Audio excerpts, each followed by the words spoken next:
अस्सलामुअलैकुम। प्रोग्राम अक्स पर अक्स के साथ मैं हूं मुदस्सिर इकबाल। नाज़रीन, इस वक्त तमाम तर नजरें हैं कि बजट क्या होगा, क्योंकि इलेक्शन ईयर चल रहा है और इलेक्शन ईयर में क्या बजट मुआशी बजट है या वो इलेक्शन बजट है। इस वक्त एक साल से ज्यादा का अरसा गुजर गया। पीडीएम की जब हुकूमत आई थी तो एक बात थी कि इमरान खान के दौरे हुकूमत में महंगाई बहुत ज्यादा थी, आम आदमी खासा परेशान दिखाई दिया। तो तमाम सियासी जमातें वो एक महंगाई का एक नारा लगा के कि इसको खत्म किया जाएगा, लेकिन उसके बरक्स चीजें हुई।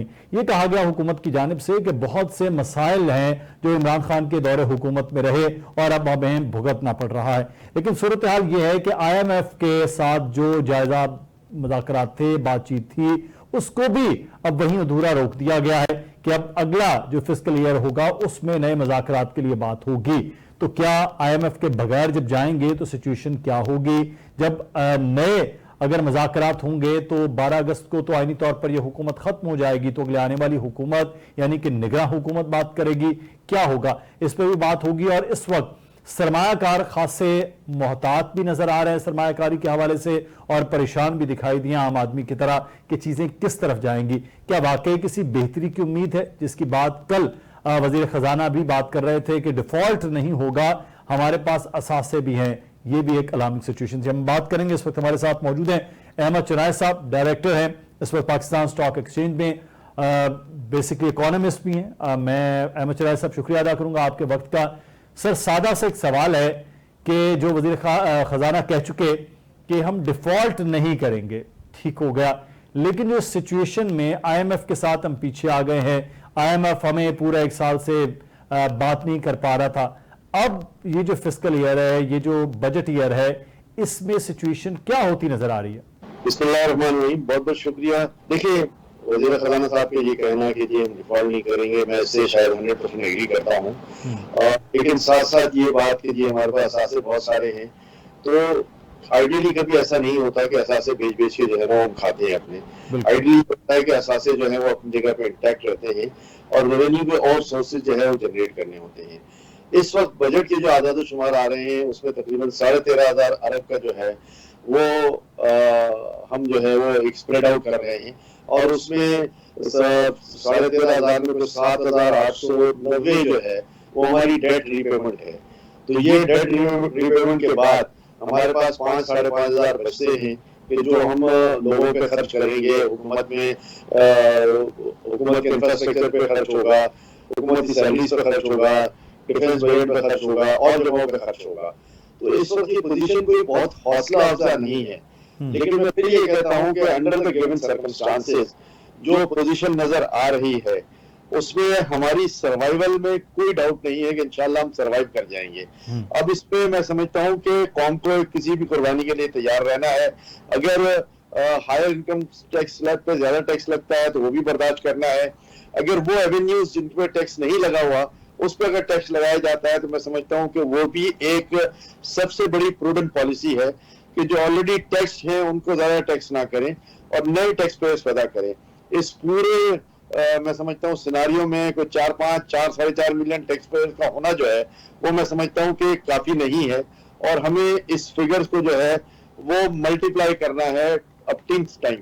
इस मल्टीप्लीकेशन से जो है वो हर आदमी टैक्स नेट में आएगा, और मैं समझता हूँ कि इस टैक्स नेट के सिस्टम को भी जो है वो बेहतर बनाने की जरूरत है। जो आज से हम शायद 15-20 साल पहले वो देख रहे थे सिलसिला, जब हमारे पास FBI के खिलाफ शिकायत नहीं थी और हमारी कलेक्शन जो है वो बढ़ती जा रही थी, सारे लोग सेल्फ असेसमेंट में जा रहे थे।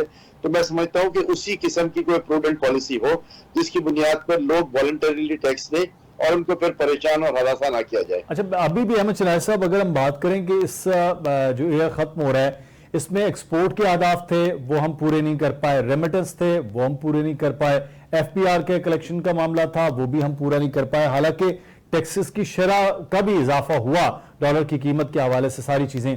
तो क्या वजह है कि हम जो अहदाफ रखे गए थे वो भी पूरे नहीं कर पाए? टैक्स रेवेन्यू की मद में बात करें या रेमिटेंस की बात करें तो देखिए, मैं आपको ये बताऊं कि लोग जो है वो सिर्फ ये देखते हैं कि जी एक्सपोर्ट कम हो गई। अगर एक्सपोर्ट 10% कम हो गई और हमारी $30 बिलियन की एक्सपोर्ट थी और हमारी 27 बिलियन की रह जाती है, तो इससे पिछले साल में हमारी $24 बिलियन की एक्सपोर्ट थी। तो 24 से हम 30 पर आए, हम 24 से 27 पे भी आए हैं, नंबर एक। लेकिन सबसे बड़ी अचीवमेंट मैं समझता हूँ ये है कि 46% हमारी इंपोर्ट्स कम हो गई हैं और हमारा बैलेंस ऑफ ट्रेड और बैलेंस ऑफ पेमेंट जो है वो सीधा हो गया है। सीधा इस सेंस में हो गया है कि जो हमारे पास डेफिसिट आता था, ट्रेड डेफिसिट, उस ट्रेड डेफिसिट को हमने बिल्कुल मिनिमाइज कर दिया है और ये 2 महीने से तो सरप्लस आ रहा है। तो ये पॉजिटिव इंडिकेटर्स है, उसको भी देखने की जरूरत है। सिर्फ for the heck of it कि जी हमने बहुत बड़ा एक्सपोर्ट कर लिया है, लेकिन उस एक्सपोर्ट के लिए कितनी बड़ी इंपोर्ट की कीमत अदा करनी पड़ी है, उसको उस फिगर को हम जो है वो कभी अकाउंट फॉर नहीं करते। आज ये वक्त है कि हम दोनों तरफ देखें, तस्वीर के दोनों रुख देख लें और दोनों रुख में से कौन सा रुख बेहतर है। तो मैं समझता हूँ ये रुख बेहतर है कि 10% एक्सपोर्ट अगर कम हुई है तो 46% हमारी इंपोर्ट कम हुई है। और ये एक बहुत बड़ा, मैं समझता हूँ, पाकिस्तान की तारीख का एक रिकॉर्ड है कि किसी भी साल में पिछले साल के मुकाबले में कुछ 46% जो है वो आप इंपोर्ट कम करें और इसके बाद भी मुल्क का सर्वाइवल हो जाए। सही। अच्छा, लेकिन अहमद शहनाज साहब, इस वक्त जो सूरत हाल है कि IMF के बगैर अगर ये चला जाए तो हम इसी सिचुएशन में क्या चल सकते हैं? और इलेक्शन ईयर है, मैंने इब्तदाई में जब कहा कि इलेक्शन ईयर में हमेशा बजट जो है वो मुआशी से ज्यादा सियासी सूरत हाल को मद्देनजर रखकर बनाया गया, तो अगली हुकूमत या निगरान हुकूमत मुश्किल नहीं होगा ये साल भी? देखिए, मैं एक लॉजिकल बात ये करता हूँ कि हमारे पास माशी पर बजट बनाने के पैसे नहीं है तो हम इलेक्शन कैसे बनाएंगे? तो मुझे समझा।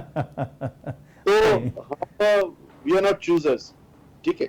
जहां हम चूजर्स ना हो वहां जो भी अवेलेबल रिसोर्सेज हैं उसको जमा करके इन हालात में जो एक बेहतरीन बजट लाया जा सकता है वो बजट लाने की हम कोशिश कर रहे हैं। इंशाल्लाह ये बजट ले आएंगे।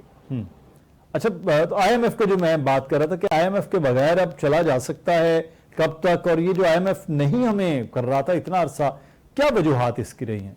देखिए, 2 चीजें हैं IMF की, मैं आपको समझा दूं। IMF की जो जून की पेमेंट है वो $3.2 बिलियन की है और ये $3.2 बिलियन जो है वो चाइनीज लोन है जो हमने 2 उसमें पेमेंट करना था, एक 2 बिलियन और एक 1.1 या 1.2 बिलियन है। मेरा जाती ख्याल ये है कि ये रोल ओवर हो जाएगा। जो चाइनीज गवर्नमेंट से इनकी बात हुई है, मैं इसमें श्योर नहीं हूँ, लेकिन बात इसी तरह आई थी क्योंकि इसाक डार साहब से जब हमने मीटिंग की तो उन्होंने बड़ा कॉन्फिडेंटली कहा था कि हमने जून का जो इंतजाम कर लिया है और जून के बाद जो हमने इंतजाम करना था वो दिसंबर तक का करना था, जो तकरीबन $6.6 बिलियन है। वो भी पाइपलाइन में मौजूद है, जिसमें एक आध रोल ओवर भी है, एक आध जो है वो अपना पेमेंट भी हम करेंगे और हम अपने बजट से उसको मैनेज कर दें। सही। अच्छा, लेकिन अहमद शहनाज साहब, अभी जो सूरत हाल है कि जो पॉलिसी बनाई जा रही फैक्टर है जी, फैक्टर है कि अच्छा, एक चीज में आज बड़ा कंपैरिजन हो रहा था, आपने मीडिया पे देखा होगा अहमद शहनाज साहब, बांग्लादेश और पाकिस्तान के। बांग्लादेश जो है,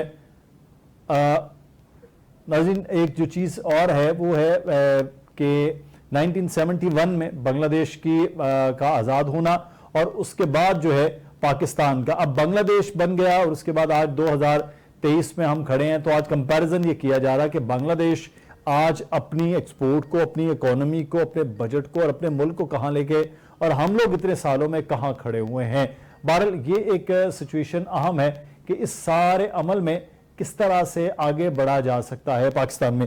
अब महंगाई एक आम आदमी का फैक्टर है कि आम आदमी के लिए महंगाई भी बढ़ी है और पिछले तकरीबन 13 महीनों में डॉलर की कीमत भी 100 और तकरीबन कोई 8-10 हज़ार रुपए बढ़ी है। अच्छा, एक चीज कंपैरिजन बहुत बार बार अहमद शहनाज साहब, आज आपने मीडिया में भी देखा होगा कि बांग्लादेश 1971 से आज कहां खड़ा है और हम कहां खड़े हुए हैं।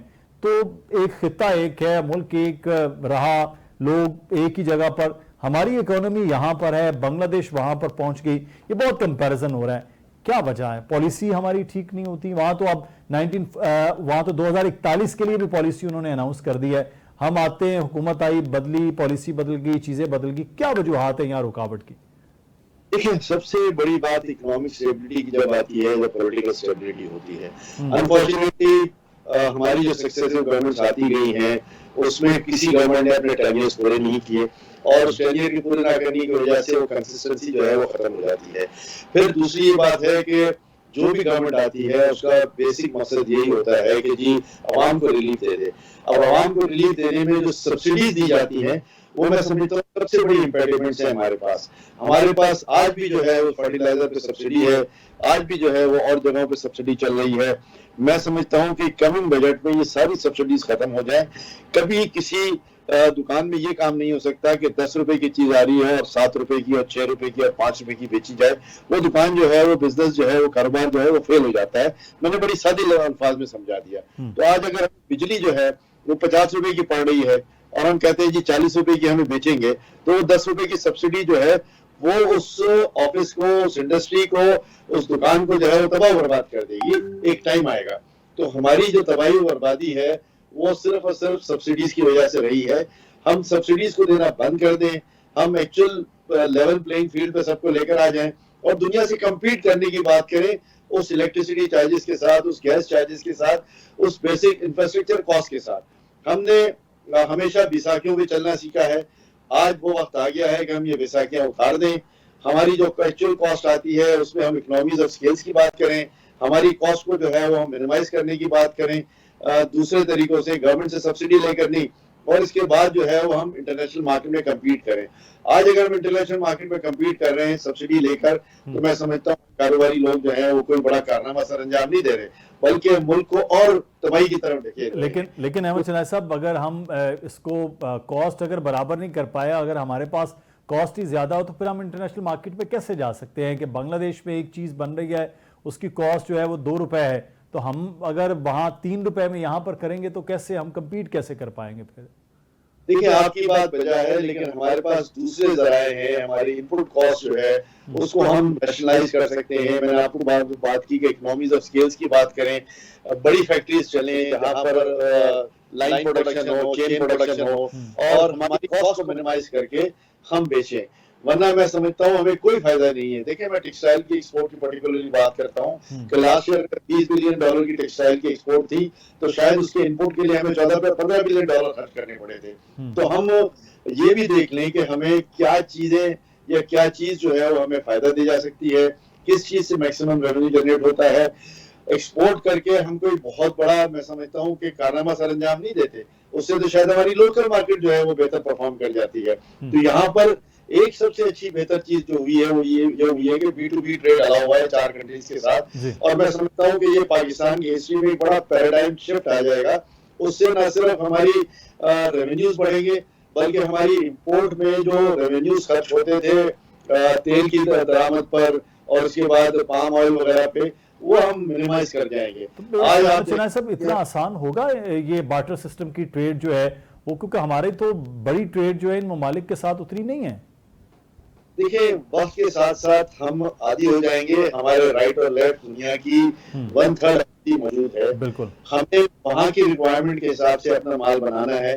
पिछले दिनों में जो टेक्सटाइल की फैक्ट्रियां थी, तो उसकी वजह ये थी कि इंटरनेशनल डिमांड कम हो गई थी। हमारी मेजर मार्केट हमेशा से अमेरिका और यूरोप रही है। हमने इधर उधर दाएं बाएं देखा नहीं है। आज वक्त आ गया है कि हम पूरी दुनिया में मार्केटिंग करने की बात करें, पूरी दुनिया में हमारा माल बेचने की बात करें।